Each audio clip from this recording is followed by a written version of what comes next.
नमस्कार दोस्तों रिसेंटली बांग्लादेश ने एक बड़ा कदम लिया है। देखिए, ये तो आप सब जानते होंगे कि भारत के अंदर जो आईएएस ऑफिसर्स हैं, सिविल सर्वेंट्स हैं, उनकी जो ट्रेनिंग है वो मसूरी के लबासना में की जाती है, जो इंस्टीट्यूट है वहाँ पर। लेकिन क्या आपको पता है, हमारे कुछ पड़ोसी देश जैसे भूटान, नेपाल, इनफैक्ट बांग्लादेश, इनके भी जो सिविल सर्वेंट्स की ट्रेनिंग है वो यहाँ पर कराई जाती थी और ट्रेनिंग खत्म होने के बाद ये अपने देश चले जाते थे। जो भी स्किल उन्होंने सीखा है उसके हिसाब से वो वर्क करते थे और इससे भारत का जो सॉफ्ट पावर है वो भी काफ़ी ज़्यादा होता था। क्योंकि जस्ट इमेजिन करिए कि कोई हमारे पड़ोसी देश से आया हो, यहाँ पर ट्रेनिंग लिया हो और आगे चलकर अपने देश में सेक्रेटरी जो भी वो बनता है, हाईएस्ट लेवल पर जाता है, तो वहाँ पर कहीं ना कहीं भारत का तो इन्फ्लुएंस बना ही रहेगा। तो ये काफ़ी इंपॉर्टेंट था। लेकिन रिसेंटली जो बांग्लादेश के अंदर बदलाव हुए हैं, इसको देखते हुए बांग्लादेश ने अपने जो सिविल सर्वेंट्स की ट्रेनिंग है उसको मसूरी से शिफ्ट करके लाहौर कर दिया। आप देख सकते हो यहाँ पर खबर, Bangladesh officials training in Pakistan as Dhaka drops Mussoorie for Lahore. इसको डिटेल से हम देखेंगे कि क्यों ऐसा हो रहा है, भारत बांग्लादेश में क्या एग्रीमेंट हुआ था, क्या बदलाव हुए, इसका इंपैक्ट क्या होगा, सब कुछ मैं आपको बताऊंगा। चलिए शुरुआत करते हैं। लेकिन उससे पहले आप सबको बता दूं, स्टडी आईक्यू ने यूपीएससी कोर्स के लिए एक स्मार्ट मॉडल लॉन्च किया है। देखिए, हर एक चीज़ स्मार्ट होती जा रही है, एआई का टाइम है, तो यहाँ पर आपकी जो तैयारी है उसके अंदर मेंटरशिप हो, असेसमेंट हो प्रॉपर तरीके से, रिविजन हो, टेस्ट हो, ये सब कुछ आपको इस मॉडल के अंदर मिलने वाला है। ब्रांड न्यू ये पूरा यूपीएससी बैच है। कोई भी अगर आपको डाउट है, इससे रिलेटेड जानकारी चाहिए, ये फोन नंबर दिया, आप इस पे कॉल कर सकते हैं। यूज करिएगा ये कोड अंकित लाइव मैक्सिमम डिस्काउंट के लिए। चलिए शुरुआत करते हैं। सबसे पहले देखते हैं कि हुआ क्या। अभी रिसेंटली ये पता चला कि बांग्लादेश ने अपने ग्रुप ऑफ सीनियर ब्यूरोक्रेट्स की जो ट्रेनिंग है उसको पाकिस्तान के लाहौर में, जैसे हमारे यहाँ पर मसूरी में जो है ना लबासना, जिसको हम कहते हैं Lal Bahadur Shastri national academy of administration, तो उसी प्रकार से पाकिस्तान में जो ट्रेनिंग होती है वो लाहौर के सिविल सर्विसेज एकेडमी में होती है। तो अभी बताया जा रहा है कि बांग्लादेश ने अपने एक एडिशनल सेक्रेटरी, 11 जॉइंट सेक्रेटरीज की जो ट्रेनिंग है वो लाहौर में कराई है और इसका जो पूरा एक्सपेंस है वो एक्चुअली पाकिस्तान दे रहा है। सो दिस इज इंपॉर्टेंट क्योंकि कई वर्षों से अगर आप देखोगे बांग्लादेशी जो ऑफिसर्स हैं उनकी ट्रेनिंग बेसिकली जो मिड कैरियर एडमिनिस्ट्रेटिव ट्रेनिंग है वो भारत में ही कराई जाती थी। और आप सब जानते हैं लबासना भारत का प्रीमियर अकेडमी है आईएएस ऑफिसर्स के लिए। लेकिन अब बांग्लादेश ने पाकिस्तान को चुना है, वहाँ की जो सिविल सर्विसेज एकेडमी है उसको चुना है। अब क्वेश्चन ये आता है कि जो सिविल सर्वेंट्स की ट्रेनिंग है वो जियोपॉलिटिकली इतना मैटर क्यों करती है। देखिए, बहुत से जो लोग हैं उनको ये समझना पड़ेगा कि जो ब्यूरोक्रेटिक ट्रेनिंग है ना, सिर्फ आप उसको एक नज़रिए से मत देखिए। यहाँ पर क्या होता है कि जो भी ऑफिसर्स ट्रेन होते हैं वो आगे चलकर अपने देश में cabinet secretaries, home secretaries, foreign secretary, सोचिए कितनी उनके पास पावर होती है। तो ऑब्वियस सी बात है, जो भी कंट्री यहाँ पर उन ऑफिशियल्स की ट्रेनिंग कराता है तो उनका लॉन्ग टर्म इंस्टीट्यूशनल गुडविल बना रहता है ना। जस्ट इमेजिन करके देखो, बांग्लादेश का कोई ऑफिशियल होगा, उसने भारत में ट्रेनिंग की होगी, कई लंबे समय तक रुका होगा, कई महीनों तक रुका होगा, काफ़ी कुछ सीखा होगा। अब बांग्लादेश में वो चला जाता है और कैबिनेट सेक्रेटरी बन जाता है, होम सेक्रेटरी बन जाता है ना, वो उसका कितना बड़ा इन्फ्लुएंस होगा। और इसकी वजह से भारत भी जो है काफ़ी अच्छा अपना रिलेशंस मेंटेन कर पाता है। और ये सिर्फ भारत की बात नहीं है, अगर आप दुनिया भर में देखोगे जितने भी इन्फ्लुएंशियल कंट्रीज़ हैं, चाहे आप अमेरिका की बात करिए तो वो भी जो अपने अलाइड कंट्रीज़ के ऑफिसर्स हैं उनकी ट्रेनिंग कराता है। चाइना की अगर आप बात करो तो जो अफ्रीकन एडमिनिस्ट्रेटर्स हैं उनको ट्रेनिंग देता है। इसी प्रकार से भारत भी अपने नेबरिंग जो ब्यूरोक्रेट्स हैं उनकी ट्रेनिंग देता है। तो ये जो प्रोग्राम है वो पॉलिसी इकोसिस्टम है जो फ्यूचर का, उसको शेप करता है। And that is why Bangladesh ने ये जो कदम लिया है इसमें आपको एक बड़ा चेंज देखने को मिलेगा। अब इसको थोड़ा सा हिस्टोरिकल पर्सपेक्टिव से भी देखिए, मसूरी इतना इंपॉर्टेंट क्यों है, क्योंकि कई दशकों से अगर आप देखोगे भारत बांग्लादेश में काफी क्लोज ब्यूरोक्रेटिक कोऑपरेशन था। स्पेशली 2014 में अगर मैं आपको बताऊं तो एक एग्रीमेंट हुआ था, बांग्लादेश की जो मिनिस्ट्री ऑफ पब्लिक एडमिनिस्ट्रेशन है और भारत की जो national centre for good governance है, इन दोनों के बीच में एक एग्रीमेंट हुआ था। यहाँ पर लगभग 10 साल के लिए आप कह सकते हैं कि जो बांग्लादेशी ऑफिशियल्स हैं उनकी ट्रेनिंग भारत में कराई जाएगी। एंड ये जो ट्रेनिंग है बेसिकली मसूरी में, इंडियन एडमिनिस्ट्रेटिव इंस्टीट्यूशंस में, फील्ड एडमिनिस्ट्रेशन सेंटर में ये पूरी होंगी। और 2019 से 24 के बीच में मैं आपको आंकड़ा बताता हूं, लगभग 1000 से ज़्यादा बांग्लादेशी जो ऑफिसर्स हैं उनकी फील्ड एडमिनिस्ट्रेशन ट्रेनिंग कराई गई थी। टोटल करीब 2500 के आसपास ऑफिशियल्स हैं जो इंडियन प्रोग्राम्स में कहीं ना कहीं वो पार्टिसिपेट किए थे। तो इसकी वजह से ये जो भारत बांग्लादेश की जो स्ट्रैटेजिक क्लोजनेस है वो काफ़ी ज़्यादा सिंबॉलिक तरीके से इंपॉर्टेंट हो जाती है। अब देखिए मसूरी जो है इतना मैटर क्यों करता है, क्योंकि मसूरी सिर्फ एक हिल स्टेशन नहीं है, यहाँ पर भारत की एलिट ब्यूरोक्रेटिक इंस्टीट्यूशन है Lal Bahadur Shastri national academy of administration, और ये जो अकेडमी है वो IAS ऑफिसर्स की ट्रेनिंग कराता है, जो कि steel frame of Indian governance कहा जाता है। एंड आई एम श्योर कि आप में से जितने भी लोग UPSC की तैयारी करें वो तो इसके बारे में जानते ही होंगे। और जो फॉरेन ऑफिसर्स हैं वो भी यहाँ पर अगर आप देखोगे ट्रेनिंग की जाती है। मतलब मैं भारत के अगर IFS ऑफिसर की बात करूं तो स्टार्टिंग का इनिशियल जो 6 मंथ्स की ट्रेनिंग होती है वो तो है ही है। मैं यहाँ पर बात कर रहा हूं जो फॉरेन कंट्रीज से आए हुए हैं, चाहे वो भूटान है, नेपाल है, तो एक प्रकार से भारत की जो गवर्नेंस फिलॉसफी है वो सीख के जाते हैं। एडमिनिस्ट्रेटिव जो मेथड भारत अपनाता है वो ये सीख के जाते हैं। डिस्ट्रिक्ट मैनेजमेंट जो सिस्टम है वो ये सीख के जाते हैं। और भारत और बांग्लादेश के बीच में तो काफ़ी कुछ कॉमन ही रहा है भाई आप देखो 1947 के पहले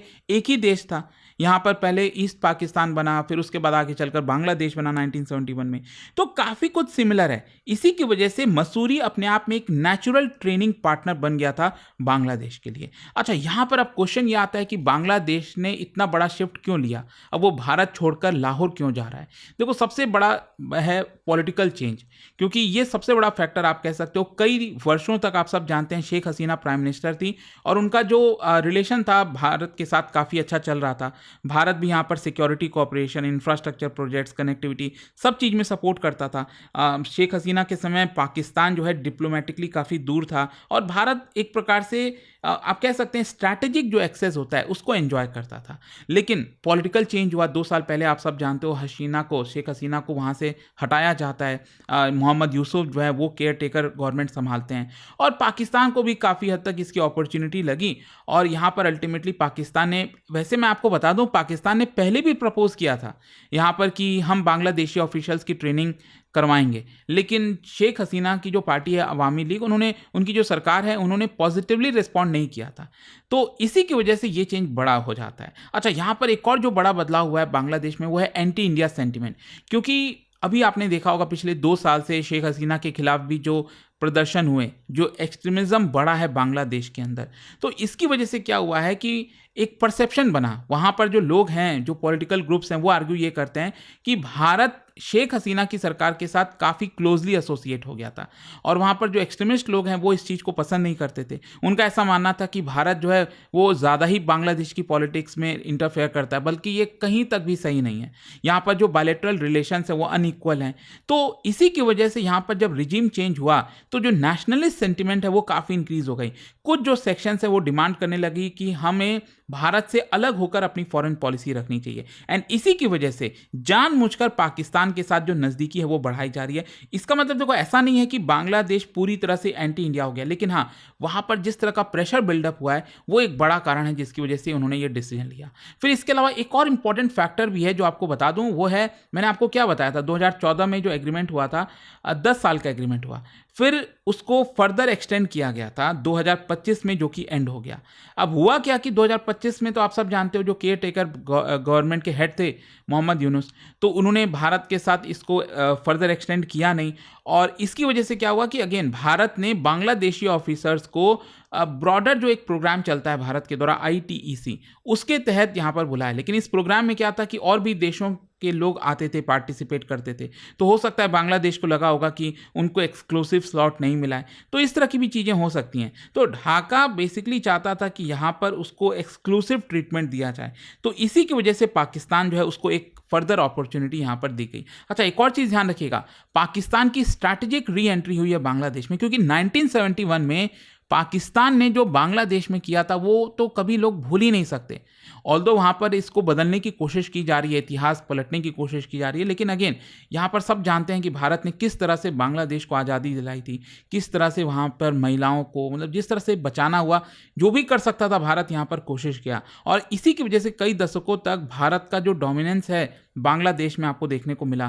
पाकिस्तान हमेशा मार्जिनल प्लेयर बनकर रहा, लेकिन अब पाकिस्तान अपना जो इन्फ्लुएंस है वो लगातार बढ़ा रहा है, चाहे वो एजुकेशन में हो, ब्यूरोक्रेटिक कोऑपरेशन में हो, डिफेंस में हो, हर तरफ से। अच्छा, यहाँ पर लाहौर को ही क्यों चुना गया, क्योंकि अब देखिए क्या है कि पाकिस्तान में अगर आप देखोगे तो लाहौर एक प्रकार से इंटेलेक्चुअल सेंटर आप कह सकते हो, एडमिनिस्ट्रेटिव ट्रेनिंग हब कह सकते हो। तो पाकिस्तान की सिविल सर्विसेज एकेडमी को वो लोग कहने लग गए कि ये भारत की जो लवासना है वो काफ़ी इक्वलेंट है। तो इसी की वजह से यहाँ पर जो लाहौर है वो सिंबॉलिक मीनिंग कैरी करता है, और पाकिस्तान ने एक प्रकार से बांग्लादेश को वेलकम किया, मनाया कि देखो आप हम अपने जो सिविल सर्वेंट्स हैं हमारे पास भेजो, हम फ्री ऑफ कॉस्ट में सारा खर्चा उठाएंगे और हम उनको यहाँ पर ट्रेनिंग देंगे। अच्छा, अब इसको लेकर भारत क्यों कंसर्न है? अगेन, भारत के लिए चिंता की तो बात है। सबसे पहला हमारा जो सॉफ्ट पावर है वो कम होगा इसकी वजह से, तो क्योंकि ट्रेडिशनली हमारा कल्चरल टाइज है बांग्लादेश के साथ, एजुकेशनल इंस्टीट्यूशंस में, ब्यूरोक्रेटिक ट्रेनिंग में। तो यहाँ पर जो इन्फ्लुएंस है वो अब हम शायद मेंटेन नहीं कर पा रहे हैं।